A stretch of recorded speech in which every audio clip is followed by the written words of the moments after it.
Hello students, welcome to online platform of Abhinav Science Academy. This is lecture number 2 of biology by MR sir, and topic name is cell cycle and cell division. So in the last lecture we are discussing about the phases of cell cycle. That is, there are two different types of phases, interphase and M phase, and interphase is subdivided into three phases, Z1, S, Z2. उसके बाद हम जीवन के बारे में बात कर रहे थे बेटा. तो जीवन के बारे में हमने क्या क्या कहा था, तो मैं एक डायग्राम बना रहा हूं सेल साइकिल का. सो सपोज ये यहां जो फेज है बेटा, this is Z1, this is S, this is Z2 and ये M. अब M के अंदर भी हमने कई सारे बनाए थे बेटा, प्रोफेज, मेटाफेज, एनाफेज, टीलोफेज. पर हम सबसे पहले बात कर रहे हैं कौन सा phase, Z1 phase. Z1 phase के बारे में हमने लास्ट क्लास में क्या कहा था कि Z1 phase is a phase where cell prepares material required for S phase, या it is a preparatory phase of S phase. S phase का प्रिपरेशन Z1 में होता था. उसको तो हमने पढ़ा था बेटा, in Z1 phase cell is metabolically active but does not replicate its DNA, does not synthesize its DNA. ये भी हमने पढ़ा था. उसके बाद हमने पढ़ा था बेटा, most of the organelle duplicate in Z1 phases. ये भी हमने पढ़ा था बेटा, except centrosome that is centriole. Next one is mitochondria and chloroplast. So mitochondria and chloroplast duplicate in Z2 and centriole duplicate in S phase. ये हमने बात की थी, राइट. उसके बाद बेटा हमने ये भी कहा था कि during Z1 phase there is a cytoplasmic growth and the rate of cytoplasmic growth या rate of growth of cytoplasm is more than nucleus, hence NC ratio decreases, that is nucleocytoplasmic ratio decreases. अरे बेटा अब एक simple बात कर लेते हैं. Suppose मान लीजिए ये Z1 है और ये S है, ये Z2 है, ये M है ना बेटा. देखो अगर मैं बात करूं बेटा, ये माइटोसिस हो गया और ये DNA रिप्लिकेशन का फेज हो गया. माइटोसिस एंड DNA रिप्लिकेशन का फेज, इनके बीच में कौन आएगा, Z1. So Z1 is a interval between, Z1 is an interval between mitosis and initiation of DNA replication. बराबर ना बेटा, Z1 is a interval between, ये दोनों के बीच का इंटरवल तो है. So it is a interval between M phase and S phase. तो मैं लिखूं बेटा interval Z1, it is a interval between M and S phase. बेटा और यस फेज में भी कौन सा बेटा, इनिशिएशन ऑफ डीएनए रेप्लिकेशन, यानी डीएनए रेप्लिकेशन स्टार्ट होने के बीच में, या ऐसे भी लिख सकते बेटा यस एंड एम दोनों के बीच का फेज कौन सा है, Z1. So phase between initiation of DNA replication and mitosis is Z1. अब Z2 के लिए मैं क्या लिखूं बेटा, Z2 के लिए देखो, रिप्लिकेशन खत्म होने के बाद और माइटोसिस शुरू होने से पहले जो फेज होगा दैट इज Z2. Z1 के लिए हम क्या लिखे बेटा, Z1 is a phase between M and S. पर इसमें लॉजिक क्या है, इसमें ये बेटा कि between initiation of DNA replication and completion of M phase. बेटा M फेज कंप्लीट होने के बाद और डीएनए रेप्लिकेशन होने से पहले जो फेज होगा that is Z1. So it is a phase between initiation of DNA replication and mitosis, right. That is initiation of S phase, that is DNA replication and mitosis. Question को ध्यान से देखना बेटा. The phase which is observed between completion of DNA replication and mitosis. अब DNA replication complete हो गया मतलब S के बाद Z2 आएगा, माइटोसिस होने से पहले Z2 आएगा. समझ रहे बेटा, माइटोसिस स्टार्ट होने से पहले और डीएनए रेप्लिकेशन होने के बाद Z2 आएगा. डीएनए रेप्लिकेशन होने से पहले, माइटोसिस होने के बाद Z1 आएगा. क्वेश्चन की लैंग्वेज तय करेगी कि हमारा आंसर Z1 होगा कि Z2. इसलिए Z1 is a phase, is a interval phase between initiation of DNA replication and completion of mitosis, that is initiation of DNA replication and mitosis के बीच का phase that is Z1. Right, DNA replication complete होने के बाद and mitosis start होने से पहले का phase G2 phase. So it is an interval between initiation of DNA replication and mitosis. वही लिखा हमने. It is an interval between initiation of DNA replication and mitosis. That is interval between M and S या S and M, कुछ भी लिख सकते हो. Clear? But important बात ये होना चाहिए बेटा कि यस में हम किसकी बात कर रहे हैं, डीएनए रेप्लिकेशन के इनिशिएशन की बात कर रहे हैं. यम में हम किसकी बात कर रहे हैं, रेप्लिकेशन सॉरी माइटोसिस कंप्लीट होने की बात कर रहे हैं. ठीक, हाँ. सो दिस इज G1. तो G1 के बारे में इतनी सारी बातें होगी बेटा. Interval between initiation of DNA replication and mitosis. दूसरा, cell synthesize material required for S phase. तीसरा, न्यूक्लियोसाइटोप्लाज्मिक रेशियो इंक्रीजेस. राइट. चौथा, साइटोप्लाज्मिक ग्रोथ ऑकर्स. राइट. हाँ, अब एक सिंपल सवाल ले ले बेटा, एक सिंपल सवाल पूछता हूं कि सपोज मान ले बेटा, सपोज ये डॉटर सॉरी पेरेंट सेल है. So this is parent cell. अब जब डिवीजन होगा तो 1 से 2 सेल बनेंगे. अब इन्हें डॉटर सेल कहा जाएगा बेटा. अब सिंपल सवाल है, can the size of daughter cell and parent cell is same after division. यानी डिवीजन होने के बाद जो डॉटर सेल बने हैं उसका साइज क्या पेरेंट सेल के बराबर होता है कि पेरेंट सेल से छोटा होता है. सवाल तो ये है. हमेशा याद रखना बेटा, अगर ये नॉर्मल डिवीजन है, अगर इस डिवीजन के सेल साइकिल में चारों फेजेस दिखाई देते हैं, चारों फेजेस का मतलब कौन सा बेटा, G1 भी है, S भी है, G2 भी है, M भी है, तो इंपॉर्टेंट बात यह है कि डॉटर सेल का साइज पेरेंट सेल के बराबर होगा. इसका अर्थ यह नहीं बेटा कि 2 सेल का साइज मिलाकर 1 सेल के, नहीं, ए ही इसके बराबर है, ए भी इसके बराबर है. समझ में आ रहा है. सो नॉर्मल डिवीजन के दौरान size of daughter cell equals to size of parent cell या साइज ऑफ मदर सेल.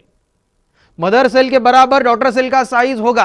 पर आपने ये पढ़ा होगा बेटा, अगर छोटी क्लास में पढ़ा है तो बेटा, साइज ऑफ जाइगोट, लिखता हूं पूरा लिखता हूं, size of zygote, size of zygote and morula, size of morula is same. Size of zygote and size of morula is same.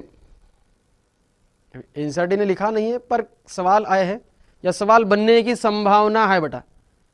अब इस चैप्टर को आप देखोगे तो कुछ आउट ऑफ एनसीईआरटी सवाल बनते हैं, इसलिए थोड़ी सी आउट ऑफ एनसीईआरटी जो एनसीईआरटी से रिलेटेड ही है वो बातें हो रही है.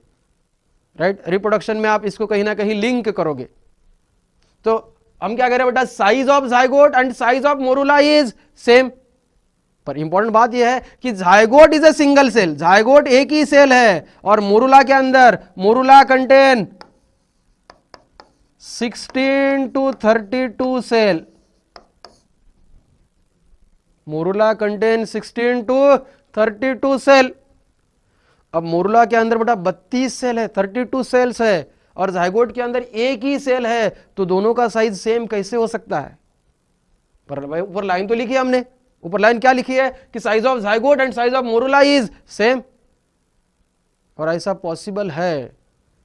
और ऐसा पॉसिबल क्यों होगा बेटा, ऐसा पॉसिबल तभी होगा जब सक्सेसिव डिवीजन के दौरान डॉटर सेल का साइज घटता जाए. यानी बेटा ऐसा हो गया, सपोज मान ले, नेक्स्ट स्लाइड ले रहा हूं मैं, सपोज मान ले बेटा ये मैंने एक सेल बनाया, डिवाइड किया, ये 2 सेल बने, 2 सेल डिवाइड होकर ये 4 सेल बने, पर सक्सेसिव डिवीजन के दौरान डॉटर सेल का साइज कम होता जा रहा है, डॉटर सेल का साइज घटता जा रहा है. कारण ये कैसी बात है सर, डॉटर सेल का साइज घटेगा कैसे, क्योंकि अभी तो आपने कहा कि डॉटर सेल का साइज पेरेंट सेल के साइज के बराबर होता है. पर कब, जब सेल साइकिल में सारे फेजेस होते हो. और हमेशा याद रखना बेटा, एक नोट करके बात यहां मैं लिख रहा हूं बेटा, during early embryonic division, during early embryonic division, during early embryonic division, G1 and G2 phases are absent. G1 and G2 phases are absent।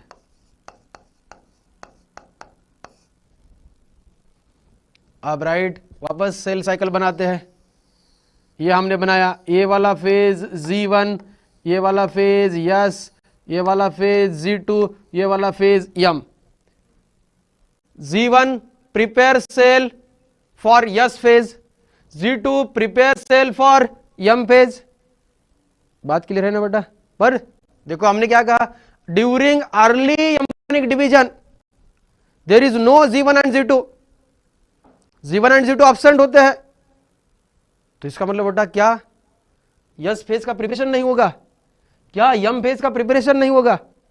नहीं, अर्ली एम्ब्रियोनिक डिवीजन में प्रिपरेशन की जरूरत नहीं बेटा, क्योंकि हम जानते हैं जो यग है बेटा, it is a larger reservoir of nutrient. Yolk ने कहीं सारा मटेरियल स्टोर करके रखा है, यग ने कहीं सारा मटेरियल स्टोर करके रखा है, मतलब यज्ञ के पास ऑलरेडी मटेरियल है जो यस फेज को लगेगा, यज्ञ के पास ऑलरेडी मटेरियल है जो यम फेज को लगेगा। और यज्ञ के फर्टिलाइजेशन से ही तो क्या बना, जायगोट। इसका मतलब जायगोट के पास ऑलरेडी यस फेज को लगने वाला मटेरियल है, यम फेज को लगने वाला मटेरियल है। इसलिए अर्ली फेजेस में Z1 Z2 की जरूरत नहीं होती। अब बेटा मटेरियल तो हमने बना दिया, या मटेरियल जायगोट ने ऑलरेडी बना के रखा है, या मटेरियल यज्ञ ने ऑलरेडी बना के रखा था जो फर्टिलाइज होकर जायगोट बन गया है। अब दूसरा ड्रॉबैक ये हुआ कि जीवन में सेल क्या सिर्फ यस को लगने वाला मटेरियल बनाता था? नहीं, यहां मटेरियल के साथ साथ यहां एक इवेंट भी होता था, उस इवेंट का नाम ग्रोथ था। अब जायगोट ने क्या किया बेटा, यस को लगने वाला मटेरियल तो यहां बनाया, इसके कारण इसको जीवन में रुकने की जरूरत नहीं है। पर जीवन में ये रुकेगा नहीं तो क्या नहीं होगा, ग्रोथ नहीं होगा। और ग्रोथ नहीं होगा तो ओबियस बात है बेटा, पेरेंट सेल का साइज बड़ा होगा as compare to daughter cell, और डॉटर सेल का साइज छोटा होगा as compare to parent cell. इसलिए हम क्या मानते हैं, इसलिए हम मानते हैं बेटा, size of zygote and size of morula is same besides morula containing 16 to 32 cell. Morula के अंदर 16 से 32 सेल है, पर उसका साइज जायगोट के बराबर है। कारण अर्ली एम्ब्रियोनिक डिवीजन में Z1 Z2 फेजेस नहीं होते, और अर्ली एम्ब्रियोनिक डिवीजन में Z1 Z2 ना होने के कारण सेल का क्या नहीं हो पाता, सेल का ग्रोथ नहीं हो पाता। और सेल का ग्रोथ नहीं होगा तो ओबियस बात है बेटा, डॉटर सेल का साइज कम होगा as compare to parent cell. या हम कहेंगे अर्ली या during successive division size of daughter cell decrease. And why size of daughter cell decrease? Reason? वापस वही, because there is no growth.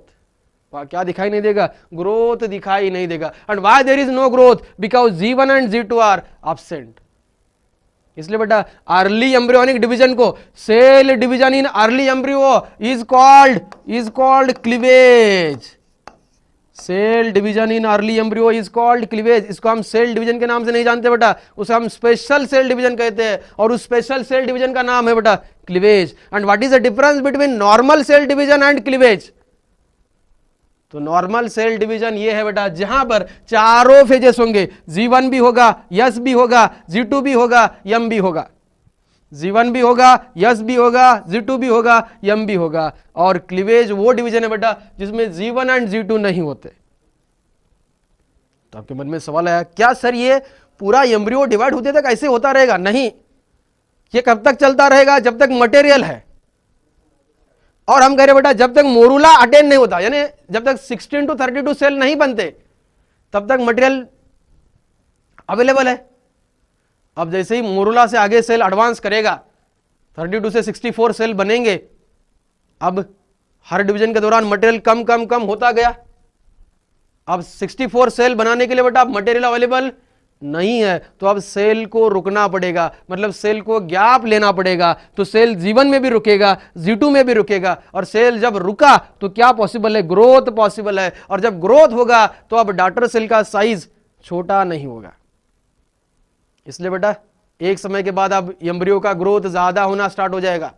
और ग्रोथ हो रहा है मतलब कौन सी फेज हो रही है? Z1, Z2। पर मोरूला तक हम बात करते हैं, मोरूला तक 32 सेल होने के बाद भी उसका साइज जाइगोट के बराबर होता है, कारण अर्ली एम्ब्रियोनिक डिवीजन में G1 G2 फेजेस नहीं होते, और जब कभी भी सेल डिवीजन के दौरान G1 G2 फेजेस नहीं होते तो उस स्पेशल सेल डिवीजन को हम कहते हैं बेटा cleavage. So cleavage is a cell division in which G1 and G2 phases are absent and cleavage is only observed during early embryonic division। और हमने क्लीवेज कहा, इसका अर्थ ही है वहां G1 G2 नहीं है, या सेल साइकिल का ड्यूरेशन नॉर्मल से कम है, और सेल का ड्यूरेशन नॉर्मल से कम तभी होगा जब वहां G1 G2 का ड्यूरेशन कम होगा या G1 G2 नहीं होंगे। बात क्लियर, बात क्लियर, राइट। अब हमने एक और लाइन लिखा था बेटा फर्स्ट क्लास को, आपको देखना पड़ेगा, उसका लिंक डिस्क्रिप्शन बॉक्स में दिया जाएगा। लेक्चर 1, अगर आप लेक्चर 2 देख रहे हो डायरेक्ट तो लेक्चर 1 को देखना पड़ेगा। अब लेक्चर 1 में हमने क्या कहा था बेटा कि अर्ली एम्ब्रियोनिक डिवीजन के दौरान जो सेल डिवाइड होते हैं उसका ड्यूरेशन 1 घंटा हमने लिखा था बेटा। अर्ली एम्ब्रियोनिक सेल, इसका डिवीजन का समय 1 घंटा हमने लिखा था, और अडल्ट ह्यूमन सेल, इसका ड्यूरेशन हमने लिखा था बेटा 24 घंटा, 24 आवर, बराबर है कि नहीं। अब ये सवाल कैसे, ये कैसे, तो उसके लिए बेटा ये देखो, एक और स्लाइड ले लेता हूं। देखो उसके लिए पॉसिबल क्या है, देखो मैं ऐसे बना रहा हूं, सपोज मैंने ये सेल साइकिल बनाया, ये मैं ह्यूमन के लिए बात कर रहा हूं बेटा, ह्यूमन के लिए बात कर रहा हूं। हाँ, ये मैंने बनाया बेटा, ये G1 है, ये S है, ये G2 है, और ये M है, राइट। हाँ, अब ड्यूरेशन मैं लिख रहा हूं, टोटल 24 आवर का ड्यूरेशन है, तो उसके लिए तो लगेगा बेटा 1 आवर, इसके लिए लगते बेटा 4 आवर,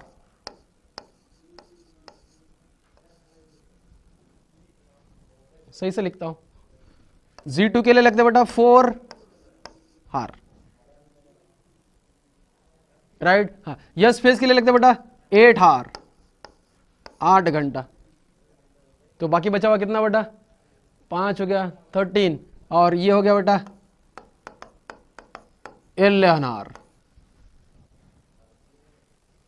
ठीक है। कुछ कुछ किताबों में ये 6 आवर भी कहा गया, और तो ये 13 होगा।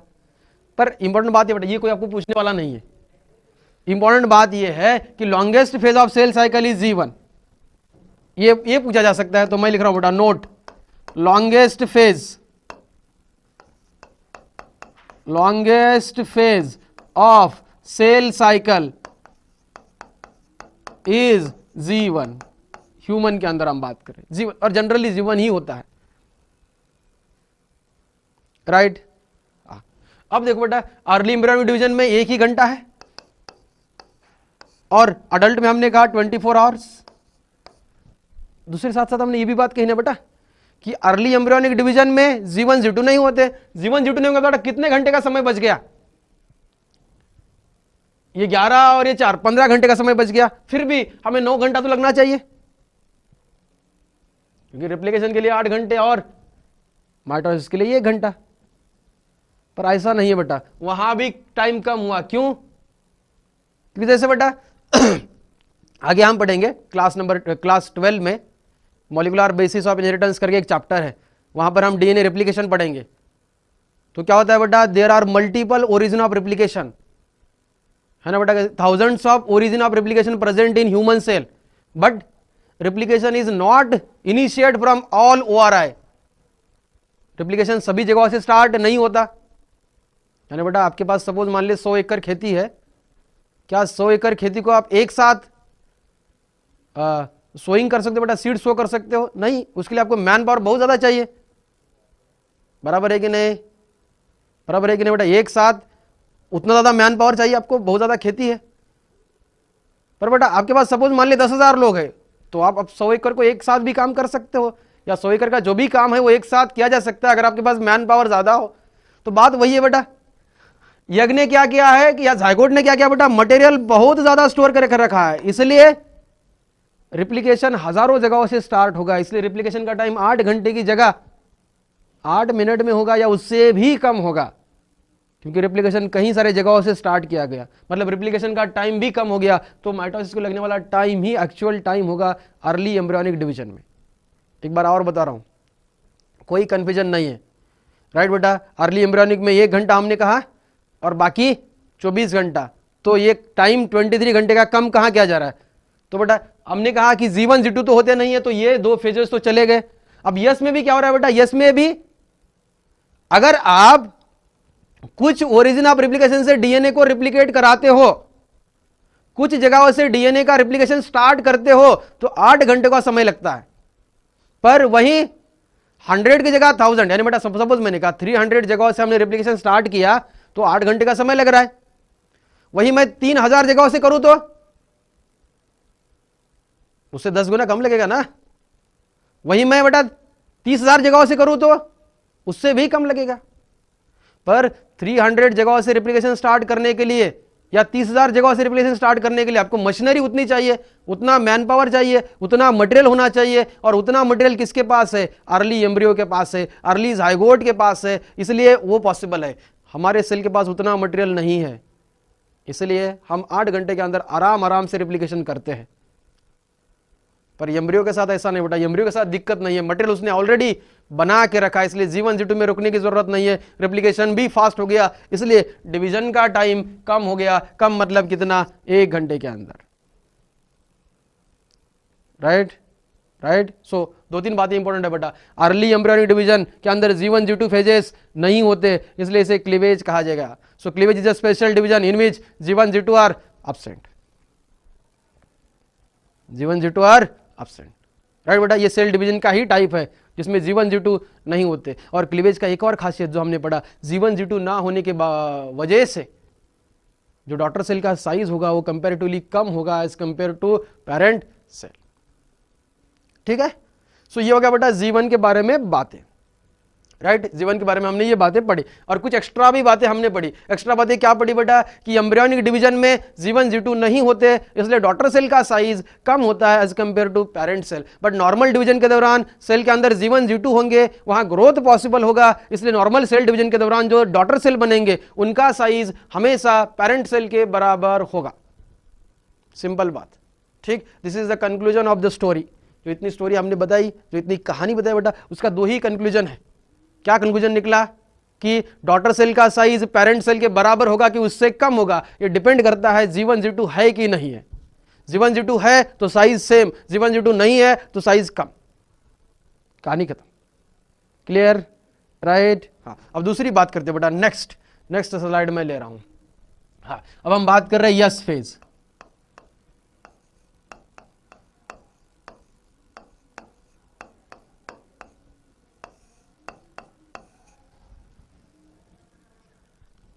राइट, हाँ। अब S phase is known as synthesis phase.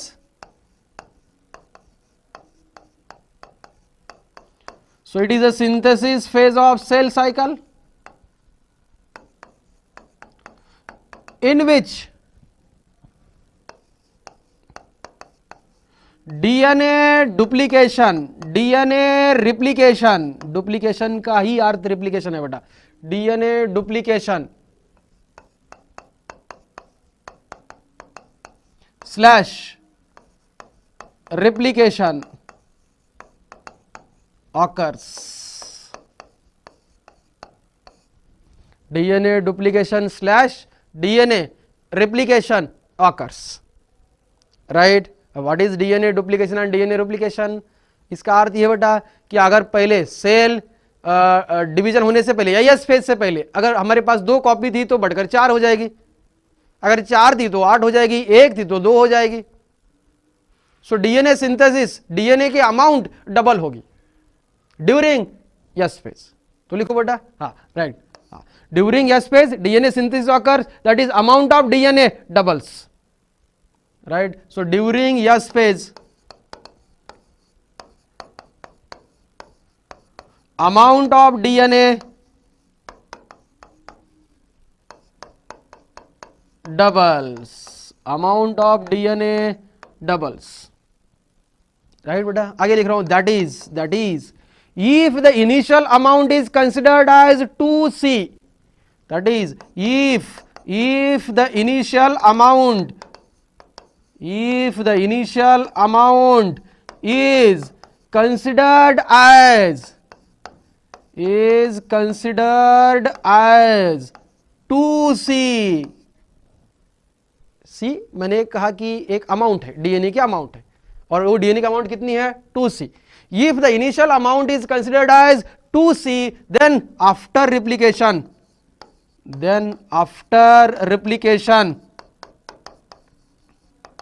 it becomes 4C, दुगना हो गया। अगर इनिशियल अमाउंट 2C था तो रिप्लिकेशन के बाद 4C हो गया। पर इंपॉर्टेंट बात यह है बेटा, इंपॉर्टेंट बात यह है कि डीएनए की अमाउंट तो बढ़ती है पर क्रोमोसोम का नंबर नहीं बढ़ता, right? So during G1 DNA amount double but number of chromosome remains same, right? That is, हाँ देखो नेक्स्ट, हाँ DNA during S phase DNA amount double, DNA amount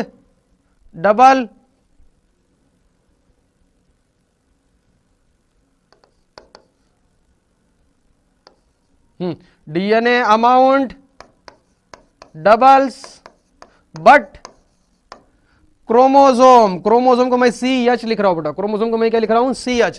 chromosome number remains same, chromosome number remains same. That is बेटा इधर लिखो, that is if the initial amount of chromosome is considered as 2n, if the initial amount of chromosome is considered as 2n, then after replication it remains 2n, ये 4n नहीं होता बेटा। यानी कहने की बात यह है, समझाने के हिसाब से बेटा, सपोज मान ले हमारे पास G1 फेज में 10 पिकोग्राम डीएनए था। कितना डीएनए था? 10 picogram DNA in which phase? G1 phase। in G1 phase how many grams of DNA we have? 10 picogram. क्या हमारे पास कोई एक सेल था जिसमें G1 में 10 पिकोग्राम डीएनए था और 20 क्रोमोसोम थे? तो G1 से सेल कहां गया बेटा? यस फेज में गया। यस फेज कंप्लीट हुआ। After yes phase after the completion of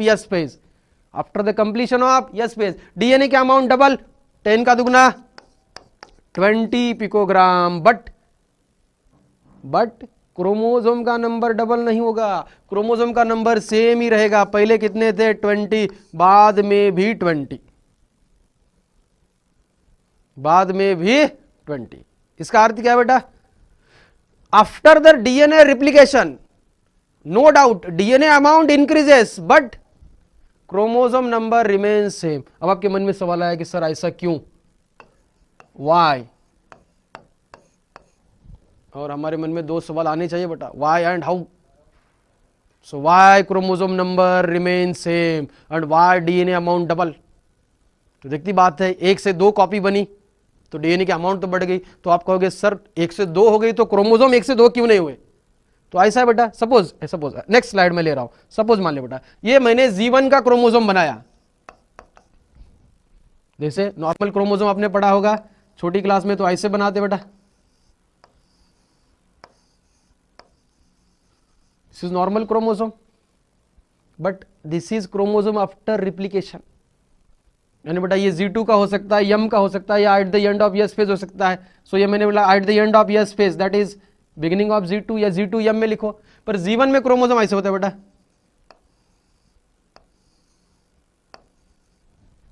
so this is chromosome in G1 and this is chromosome after S या at the end of S phase. तो देखो यहां ये जो हिस्सा बेटा इसे कहते हैं क्रोमैटिड। क्या कहते हैं? क्रोमैटिड। ये जो है इसे कहते हैं क्रोमैटिड।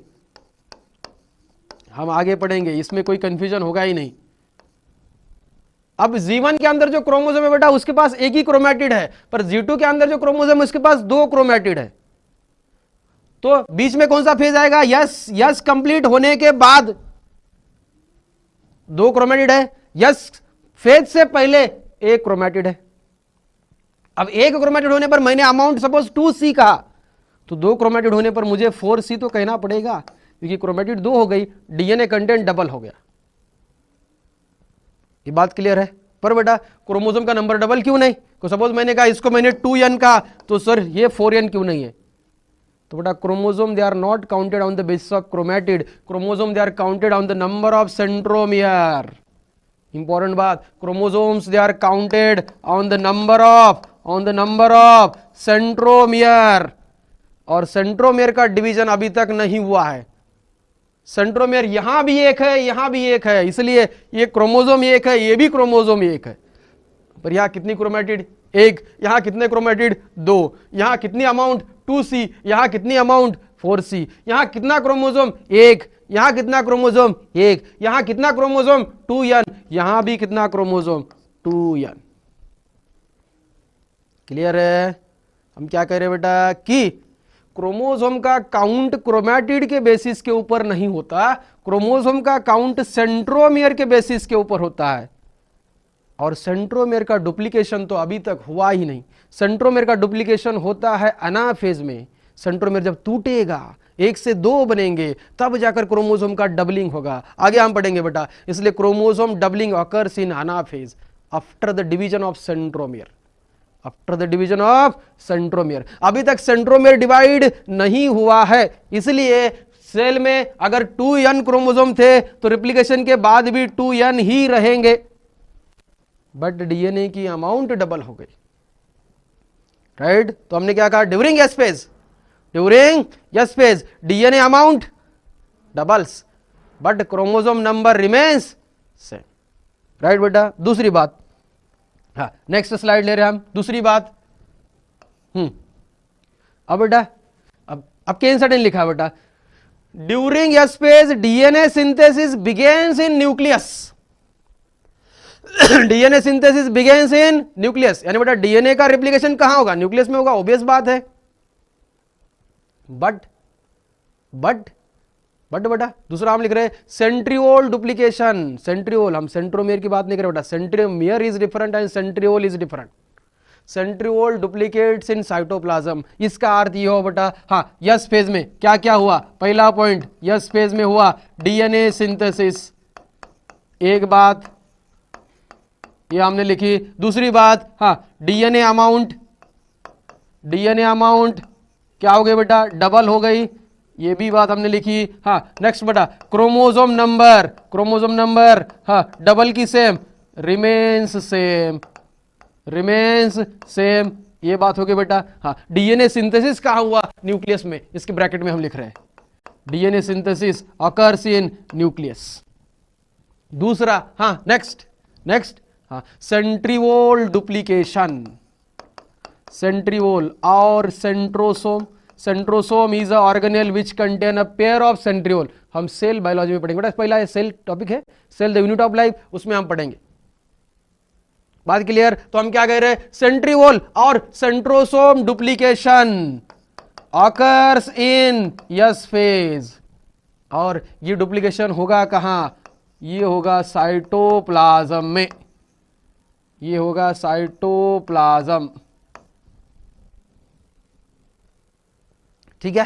तो राइट, हाँ क्या क्या इवेंट? पहला DNA synthesis occurs in nucleus, DNA amount double, 2c का 4c, दैट इज यहां लिखते हैं 2c था 4c हो गया, क्रोमोसोम नंबर सेम रह गया, that is 2n remains 2n, और सेंट्रियोल और सेंट्रोसोम डुप्लीकेशन। एक और इवेंट बेटा, synthesis of histone, synthesis of histone protein, synthesis of histone protein occurs in yes phase, occurs in yes phase। yes phase में histone protein का synthesis होगा। अब क्यों में सवाल है कि सर ये हिस्टोन क्या है? So histone is a positively charged basic protein rich in amino acid arginine and lysine, and histone का चार्ज पॉजिटिव होता है बेटा, इसलिए ये डीएनए पैकेजिंग में इन्वॉल्व होता है। जैसे डीएनए का चार्ज निगेटिव, हिस्टोन का चार्ज पॉजिटिव, तो negatively charge DNA wrap around positively charge histone, right? So histone is a protein which is involve in packaging of DNA. अब डीएनए की amount बढ़ रही है बेटा, तो उसको हम पैक भी करना होगा, और पैक करने के लिए हमें कौन से प्रोटीन चाहिए? हिस्टोन।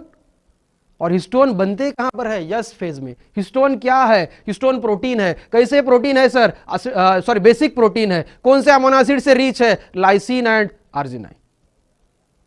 बराबर। तो लिखो बेटा हिस्टोन कैसा प्रोटीन? यहां लिखा मैंने बेसिक प्रोटीन।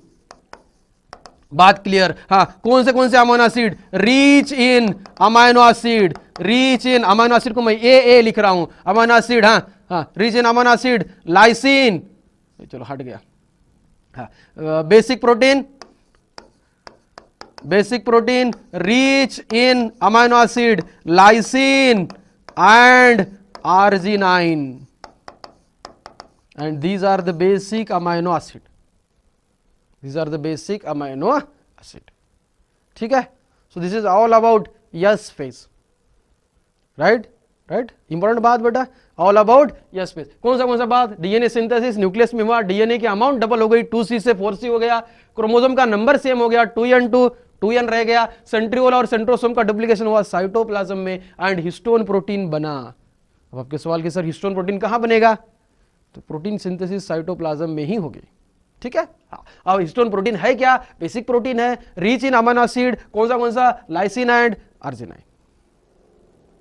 राइट? हाँ। अब एक सवाल ले ले बेटा, एक सवाल लेते हैं। सपोज मैंने एक सवाल दिया ऐसे, if a egg of fish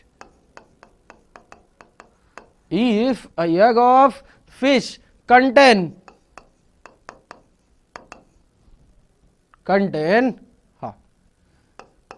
10 picogram of DNA, 10 picogram of DNA and 30 chromosome and 30 chromosome, then how many chromosome and how much DNA, how many chromosome and DNA amount present in somatic cell of fish,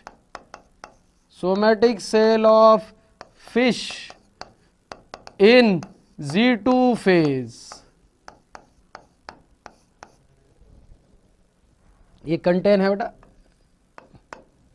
right? If egg of fish contain 10 picogram of DNA and 30 chromosome, then how much amount of DNA and how many chromosome present in somatic cell of fish after replication, that is after replication मतलब in Z2। तो सबसे पहले बात ये होनी चाहिए, पता ये होना चाहिए बेटा, एग गैमेट है, सो एग इज हैप्लॉइड।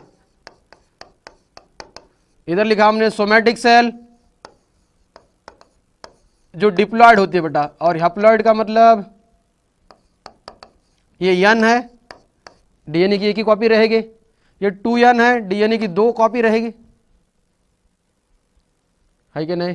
अब नॉर्मल बात करें बेटा, नॉर्मल कंडीशन मतलब बिफोर रिप्लिकेशन मतलब हम G1 में बात कर रहे हैं, बिफोर रिप्लिकेशन मतलब हम G1 में बात कर रहे हैं, राइट? हाँ, यहां कितना दे रखा है डीएनए का अमाउंट? 10 पिकोग्राम। तो यहां भी कितना होगा बेटा? दुगना, 10 का दुगना 20 पिकोग्राम, ये G1 में, राइट? हाँ, क्रोमोसोम कितने हैं? 30। तो यहां क्रोमोसोम 30 हो गए, हैप्लॉइड होने पर, डिप्लॉइड होने पर डबल, 30 का डबल 60 क्रोमोसोम।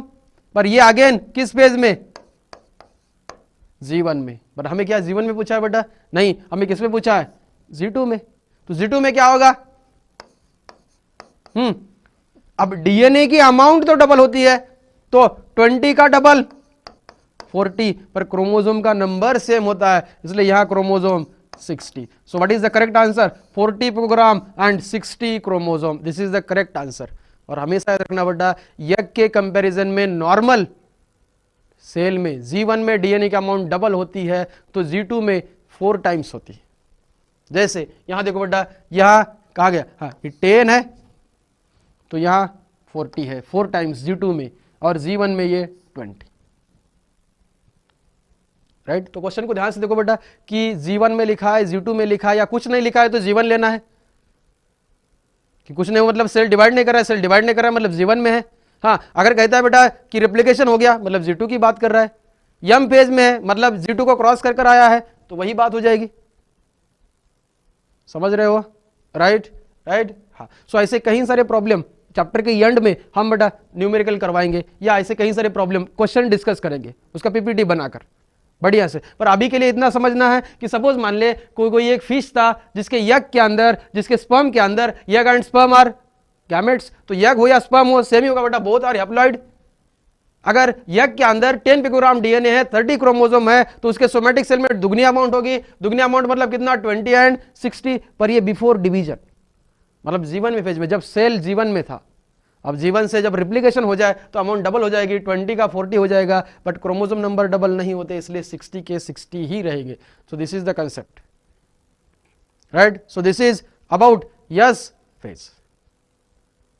ठीक है बेटा, राइट। हाँ, next one is G2 phase. Next one is G2 phase,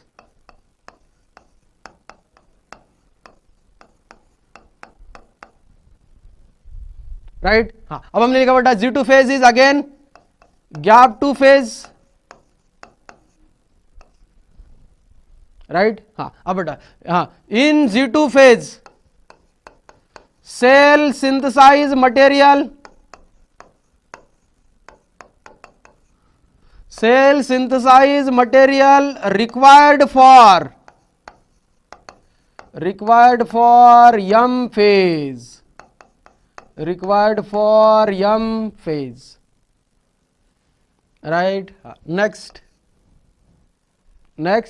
हाँ, next बेटा duplication of mitochondria and chloroplast, duplication of mitochondria and chloroplast occurs in G2। and last point beta, synthesis of tubulin protein, synthesis of tubulin protein occurs in G2। अब आप पूछोगे sir ये tubulin protein क्या है? तो tubulin protein is a protein which is responsible for formation of spindle fibre, और spindle fibre की जरूरत पड़ती है बेटा हमें यम फेज में, पर यम फेज को लगने वाला प्रिपरेशन कहाँ होना चाहिए? G2 में, इसलिए सिंथेसिस ऑफ ट्यूबुलिन प्रोटीन कहाँ होना चाहिए? G2 फेज में होना चाहिए। अगेन बेटा यहाँ साइटोप्लाज्मिक ग्रोथ भी होगा,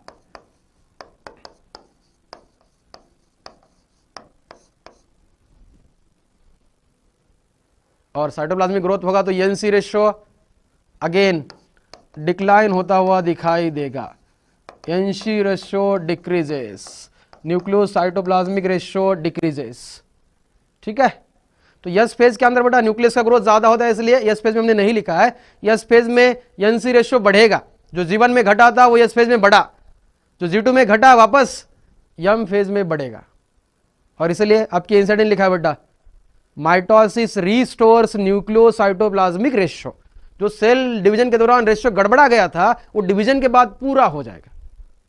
ठीक है, तो पहले जीवन में घटा, यस में वापस बढ़ा, न्यूक्लियस का साइज बढ़ रहा है, G2 में वापस घटा, यम में वापस बढ़ेगा।